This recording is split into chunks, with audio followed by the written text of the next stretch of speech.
Welcome to my channel guys. तो आज हम डिस्कस करने वाले हैं रॉयल एनफील्ड की जो बुलेट है उसके बारे में। लोगों ने जो मिथ्स या फिर जो गलत फहमियाँ फैलाई है उसके बारे में। आपने सुना होगा लोग बुलेट के बारे में बहुत सारी चीज़ें कहते हैं कि बुलेट ऐसी है, बुलेट वैसी है। तो आज हम उन सभी पॉइंट्स को कवर करने वाले हैं। मैं आपको उन सभी पॉइंट्स का एक्सप्लेनेशन देने वाला हूँ कि ऐसा नहीं है और ऐसा है तो भी क्यों है। तो चलिए स्टार्ट करते हैं। गाइज प्लीज़ मेरे वीडियो को लाइक और सब्सक्राइब किया करो, उसकी वजह से मुझे नए नए वीडियोस बनाने के लिए मोटिवेशन मिलता है। तो सबसे पहला पॉइंट है, बुलेट को जो दिन का फर्स्ट स्टार्ट होता है वो हमेशा किक से स्टार्ट करो, उसको सेल्फ स्टार्ट मत करो। तो भाई ऐसा कोई भी मैनुअल या कोई भी बुलेट के कोई डॉक्यूमेंट में नहीं लिखा है कि बाइक को पहला जो स्टार्ट करना है दिन का वो सेल्फ स्टार्ट ना करो या फिर पहला जो स्टार्ट है वो हमेशा किक से करो। हाँ, अगर आप फर्स्ट स्टार्ट अगर आप सेल्फ स्टार्ट से कर रहे हो तो ऑब्वियसली आपको थोड़ी सी ज़्यादा बैटरी लगेगी, बिकॉज दिन में फर्स्ट टाइम बुलेट स्टार्ट होने में थोड़ा टाइम लगेगी। बट अगर आप बाइक स्टार्ट करते हो और 1-2 किलोमीटर बाइक चलाते हो तो वो जो बैटरी आपकी स्टार्ट करने में खर्च हो गई है वो आपकी बैटरी चार्ज हो जाएगी। तो मुझे तो नहीं लगता कि आपने पहला स्टार्ट जो है दिन का वो किक से करना चाहिए। अगर आपके बाइक में सेल्फ स्टार्ट का ऑप्शन दिया गया है तो आप उसे जरूर यूज़ करो। अगर ऐसा कुछ होता था तो रॉयल एनफील्ड वाले उनके बाइक के मैनुअल में ये पॉइंट जरूर मेंशन करते थे कि फर्स्ट स्टार्ट जो होता है वो किक से ही करो या ना कि सेल्फ स्टार्ट से। अगर मान लो आपकी बाइक में किक ही नहीं है तो आप क्या करोगे उस कंडीशन में। तो गाइज ये जो भी फैला गया है कि दिन का पहला स्टार्ट है वो किक से ही होना चाहिए, वो पूरी तरीके से गलत है। लोग अपने मन से कहानियां बनाकर सुनाते हैं। तो आप बिंदास अपनी बाइक को सेल्फ स्टार्ट किया करो, आपको आपके बाइक में कोई प्रॉब्लम नहीं आएगा। दूसरी चीज है, लोगों ने कहा है कि बुलेट का इंजन जो है वो गर्म होने के बाद या फिर आधे घंटे चलाने के बाद अच्छे से परफॉर्म करने लगता है। तो गाइज ऐसा कुछ नहीं है, दुनिया में ऐसी कोई भी बाइक नहीं बनी है जो आधे घंटे चलाने के बाद में अच्छा परफॉर्म करेगी। एक बार आपने बुलेट को कोल्ड स्टार्ट दे दिया उसके बाद बाइक वैसे ही परफॉर्म करेगी जैसे करना चाहिए। तो अगेन इस गलतफहमी में मत रहना कि बुलेट जो है वो आधा घंटा चलाने के बाद में परफॉर्म करती है। तीसरा पॉइंट है वाइब्रेशंस। तो लोग कहते हैं कि बुलेट में बहुत ज़्यादा वाइब्रेशंस है जिसकी वजह से बाइक चलाने में बहुत तकलीफ जाती है। तो गाइज मैं एक बात बता दूं, दुनिया में ऐसी कोई बाइक नहीं है कि जिसमें वाइब्रेशंस नहीं है। अगर आप बुलेट को 40 to 50 के स्पीड से चला रहे हो तो आपको बहुत कम वाइब्रेशंस फील होंगे।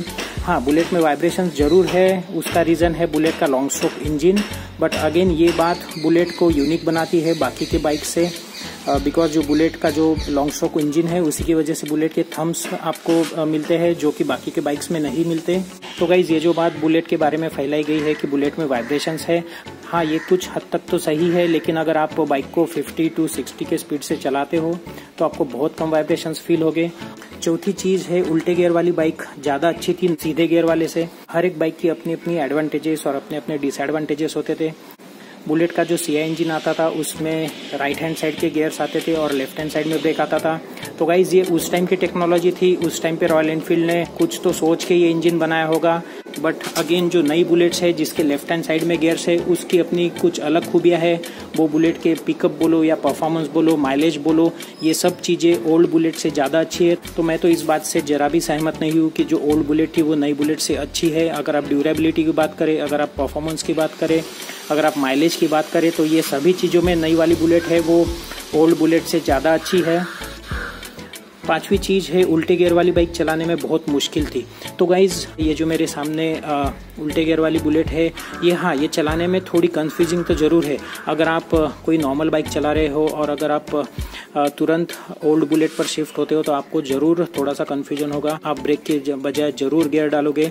बट अगेन अगर आप 1-2 दिन ये बाइक चलाते हो तो आप यूज्ड टू हो जाओगे और आपको आगे जाकर ये बाइक चलाने में ज़रा भी मुश्किल नहीं आएगी। गाइज मेरे पास 2 बाइक्स है, डोमिनर और बुलेट। मुझे अब तक कभी भी ऐसा नहीं लगा कि मैंने ब्रेक की बजाय गियर डाल दिया है या फिर गियर की बजाय ब्रेक प्रेस कर रहा हूँ। वो सब अपने दिमाग का खेल होता है और हमारा दिमाग इतना डेवलप हो गया कि हम जैसे ही बाइक पर बैठते हैं अपने दिमाग को पता होता है कि हम कौन सी बाइक चला रहे हैं। तो गाइस ऐसा कुछ नहीं है। अगर आप फर्स्ट टाइम कोई भी बाइक चला रहे हो तो आपको कन्फ्यूजन होगा। अगर आप बुलेट चला रहे हो, इवन आप अगर स्प्लेंडर चला रहे हो तो आपको कन्फ्यूजन होगा। नेक्स्ट वाला पॉइंट है, जो EFI वाली बुलेट है नई वाली, उसमें हाफ टैंक पेट्रोल रखना जरूरी है। तो गाइज मैं एक बात बता दूं, ये सिर्फ बुलेट के बारे में नहीं है, ये नॉर्मल बाइक्स के बारे में भी है जिसमें EFI लगा होता है। आपके जो बाइक का पेट्रोल है वो EFI के नीचे नहीं जाना चाहिए, अदरवाइज आपके बाइक का जो EFI सिस्टम होता है वो जलने लगता है। तो गाइज आप रिजर्व तक पेट्रोल रख सकते हैं, आपको हाफ टैंक रखने की कोई जरूरत नहीं है। सातवीं चीज है माइलेज बूस्टर। तो गाइस बहुत लोगों ने वीडियोस बनाए हैं कि वो अपने बुलेट में माइलेज बूस्टर्स का यूज करते हैं पेट्रोल में, जिसकी वजह से उनको अच्छा माइलेज मिलता है। तो गाइस मैं एक बात बता दूं, माइलेज बूस्टर आता है 20 to 30 रुपीज का, जिसकी वजह से आपको पर लीटर आपको 1 या 1.5 किलोमीटर का फर्क पड़ता है। तो आप खुद ही सोचो, आप 25 रुपए एक्स्ट्रा पे करके आप 1 किलोमीटर का माइलेज बढ़ा रहे हो। उसके बजाय अगर आप 25 रुपए का एक्स्ट्रा पेट्रोल डालोगे तो आपको उतना ही एवरेज मिलेगा जितना आपको जो बूस्टर्स है वो डालने के बाद मिल रहा है।